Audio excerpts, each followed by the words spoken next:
Welcome to In the Field Radio, 91.3 FM, WVKR, Poughkeepsie Independent Radio. I'm Erin Boogie here with Miss Lady D. What's going on?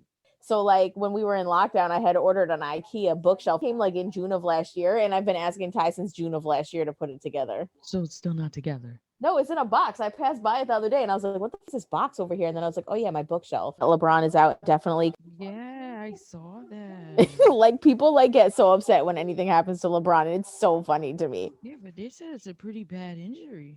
Yeah, it's a ankle sprain, and they said he's out indefinitely, so they don't have a timetable for when he'll be back, which I guess, like, for a team that already has other injured players, like, that's probably a scary prospect. And then I wrote down Kylie Jenner because she had asked her fans to donate to someone's GoFundMe, and they were basically like, you should just donate the whole thing. But then they said that, like, at the time that it was like her former makeup artist, and at the time that she donated, because she made a $5,000 donation, at the time that she donated, it pushed it up over the original goal, and then mad more people donated, so now it's at like 97,000. For what? Her ex makeup artist got into a bad car accident and required like brain surgeries. So they said that because his medical bills are going to be huge, that they wanted to start a fundraiser for him. And so, of course, Kylie posted it. Like, not only did she make a donation, but she posted it. And then people started wilding out saying that she's a billionaire and that she should just pay for his surgeries. Oh my God, I'm watching a video where like it's staged. So some guy is dressed as a security guard, and then another guy who's also in on the prank. He walks by the security guard, and the security guard like beats him with like a bludgeon. Oh my God. So then, but he's in on the prank. So then the people walking behind him that like do not have masks on, you just see them like frantically trying to get their mask out of their pocket and put it on. Oh So he my doesn't God. hit them. I'm about to order new masks for when we go to Disney because it's going to be hot down there and I'm not trying to wear no sweaty, stinky mask multiple times. Yeah, no. You gotta have different ones that go with your outfit. I know, that's what I'm aiming for. My friend literally had like the red plaid mask and then had like red plaid sweater and then Yes. had these cute red plaid boots. And I was like, one, you're starting to dress like an auntie, but okay. But it was really cute. Yo, I'm starting to dress like a grandma. I'm 37. It's like time for me to wear like a muumuu and like a nightgown all day. All day. Like 24 hours a day. Like I could just get into bed in my regular wear. Oh my God. That's gonna be so fun. Like Yo, but having that's when you like memories. that's like right around the time you start yelling at the kids to get off your lawn and Right. Like I feel like I just want to do things like that to the max, like just because I can. like just to be funny. Yeah. Like they would think I'm crazy and I'm like literally just amusing myself. I remember one time this lady yelled at us to get off her grass and we were on her grass. So I was like, wow, confused. And then I was like, is she blind? Like what's happening? She was probably just trying to make herself laugh. She was definitely like old and miserable. Welcome back to In the Field Radio. I'm Erin Boogie. I'm here with Miss Lady D. What's going on? And we have Lady Boss all the way from Philly. Yeah, what's up? Thank you for joining us. Thank you for having me. So how have you been doing during the pandemic? Oh man, just trying to stay safe and just try to sanitize and keep my mask on and everything, practice social distancing. It's been terrible. Right. All right. Well, for those that don't know, who is Lady Boss? Basically, I'm female rapper coming out of Philly, with some of the hardest, grimiest, some of the slickest, dopest rhymes, storytelling, hard hitting, giving the people everything that I got wholeheartedly, 100%. What was it like growing up in North Philly? North Philly, oh man, always been a struggle, and still a struggle. It's just like rough times. Everybody goes through rough times, but I take the good, the bad, and I just live life. What was the household like growing up? Man, I wasn't born with a silver spoon, but it wasn't always peaches and creamy. But you get the good days and you get the bad days. But overall, it's always been good. Like complaint. I would never complain about nothing. And you got into hip hop like really young. Yeah, definitely. So who influenced you? Who was playing that music around you? And what were they playing? Usher, the Brat, LL Cool J. Like they told stories. Queen Latifah, you know what I'm saying? Tupac Shakur just told stories, and I always just wanted to make music and tell a story. Biggie Small, people like that. And who was playing that around you? I was playing it. Usher. You were? You know, yeah, like the talent shows in school, elementary school, doing the some of the things he used to do coming out of his shoes. I think it's one of his songs. You make me want to lead the one I'm with. Yeah. I used to do that whole thing. I used to react that whole thing on stage and the talent shows. It was crazy, bananas. Like, So always been a lot of dancing when you perform. Yeah.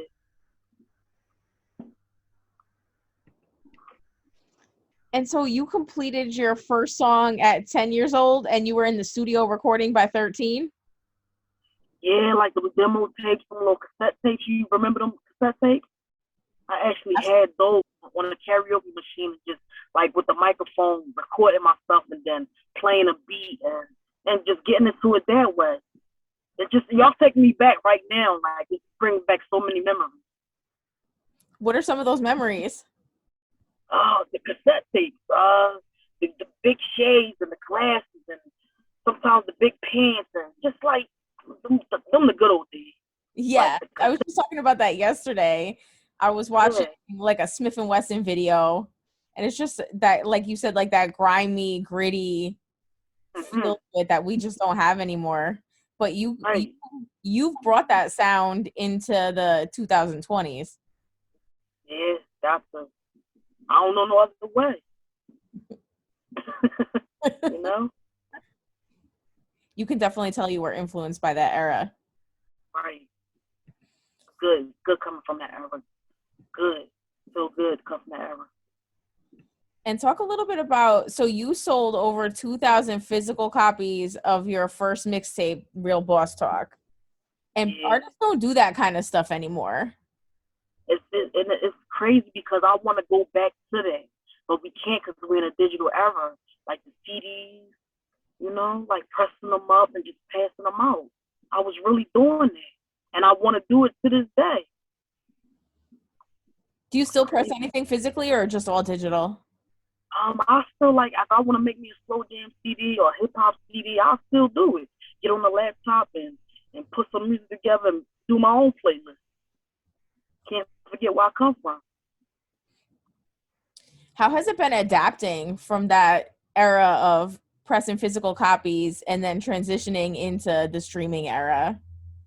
I think I'm adapting very well. I thank God for that because like everything is digital now. Like everything, the phone, the tablet, it's just digital. You gotta be computer smart some type of way.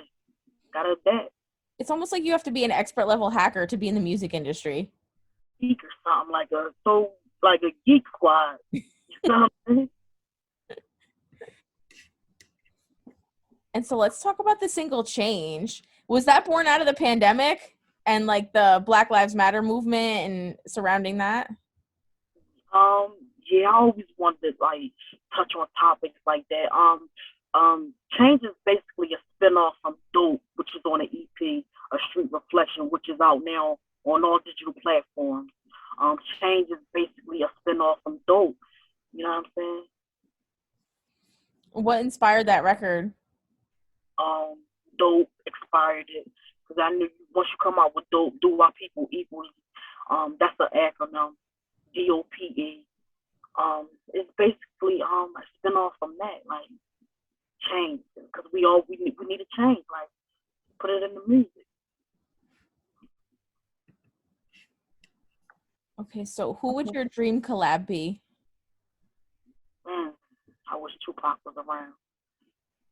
Right now, I would have to say Drake, Rhapsody,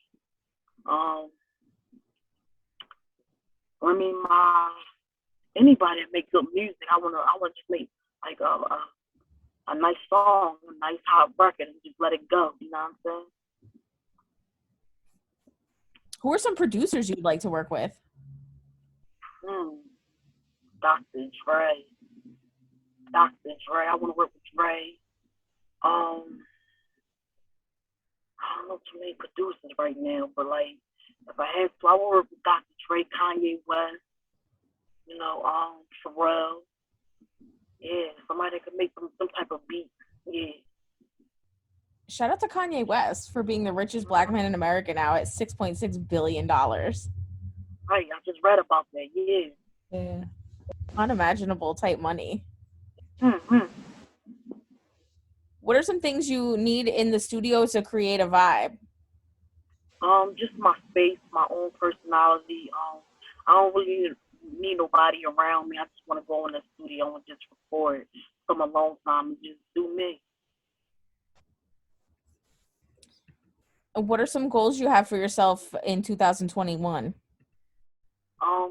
To get my numbers up, like get my streams up, and just keep putting out good music people can relate to. Gravitating on the audience that I need to gravitate to, and I'm pretty sure they're taking to me very well right now with this EP out right now. As long as I keep pushing it. Do you have any music coming out soon? Right now I'm just working on the EP. I'm just pushing that constantly. Doing a lot of street promo behind it, the marketing online, and just keep hitting them online. The mixtape is out. I do have a mixtape out. It's called I Am Music, hosted by DJ Different. He's an A&R for like Meek Mills, Dream Chase. He hosted my mixtape. I want to put that back, re-release that. So for Women's History Month, we're asking everyone, who is a woman that had a significant impact on your life? Oh man, Kamala Harris, Michelle Obama, all the women basically, because we're like, as women, we are strong. Like sometimes I just sit back and think, because I got 2 daughters, like we hold it down, like unimaginable. You know what I'm saying? Like all women don't really matter. Strong. How do you feel about the climate in the music industry for women? I just feel like we doing it, like Megan Thee Stallion, she's still making her way. Cardi B, the Nicki Minaj's, you got the China Blacks and stuff like that. All the female rappers, Queen Latifah, the Brat. I'm just trying to get in where I fit in, basically. Yeah. All right, and what can we expect next from Lady Boss? Just more positive music, more street music. I can't get away from the street, but I do want to reach the people that needs to be reached. Like the crime rate, it ain't going to stop. I just want to talk to people that can really relate to me and that can understand where I'm coming from, street-wise, on the street level, and just give it to them the way it needs to be gotten to them. You know what I'm saying? Just try to reach the kids and not do too much cursing and stuff like that. Just give it to them on a positive level. I think that's really important. Mm-hmm. All right, and shout out to your socials and let everybody know where they can find all your music. Yeah, definitely. I'm on Facebook at the Lady Boss. That's one word, and then Boss behind it. Twitter at PA Lady Boss. My Instagram is at 215 Lady B. My email address is bookladyboss at gmail.com. Is there anything else you want to let the listeners know? Just stay close to me. Support the music, support the dope record, support the change record, which is out. The EP, A Street Reflection, the mixtape, but basically that EP that's out right now, my EP, A Street Reflection. Just keep supporting it, keep downloading it, keep streaming it, run them numbers up. The video is out on YouTube. Change, so it's dope. Got a lot of freestyle videos on there. Like I'm gonna wrap up another freestyle video this Sunday. I'm just gonna keep putting out music material, just keep hitting y'all. Yes, I love it. Thank you for taking the time to sit down with us. Thank you for having me. Oh, the only other thing I wanted to talk about was that Black China got another new face. What? Yes. I saw a picture of her today and I did not recognize her. She looks completely different. Yeah, like I didn't even know it was her until I read the caption that said Black China and I was like, "No way." The surgery, does that not scare you? Like, have you seen pictures when they have the drainage bulbs attached to them and all of this and all? That is disgusting. And that is just like I would not want to feel that. I'm sorry. I don't know if I could ever get over that to go have the surgery. I like to talk about it, but I don't know if I could do that. I've been looking into cool sculpting, which is like non-invasive. Like, but all of that craziness, man, the swelling and healing and all of that. Ugh. The other side of it is seeing like the people that have repeatedly gotten surgeries and how increasingly more terrible they look if their face isn't done in complete makeup. Yeah, and how weird they look in person. That's the Yeah, crazy I part. didn't want to single anybody out, but I don't want to get little Kimmed. Yeah, but even like people, like I went to this store on Main Street, and I'm pretty sure that this girl had surgery, and it just, I, I don't know, she just looked crazy in person. Oh no. But I know that like the body shape just looked so severely like not natural and weird. Like I Yeah. should not see your whole butt while I'm looking at you. Like that's Oh, weird. from the front? Yeah, like okay, I know we joke about that, but that's really weird looking. So That was the other thing. It's so funny that you bring that up because that was the other thing that I noticed about the photo that I saw of Black China was that her body just didn't it doesn't look proportionate. The other thing is when you don't get your thighs done, but then you get the rest of the body done. So then like like your waist because they're sculpting you. A lot of times when they do those sculpting surgeries, they're like shaving your bones and stuff, which that's not normal. But oh yeah. like when they sculpt your waist and your butt and stuff, but then you leave your thighs, like you look not, it doesn't look appropriate. And then sometimes people get like too much taken out of their thighs, and then it looks like weird because like they have like those like really little thighs and then like a mad big butt.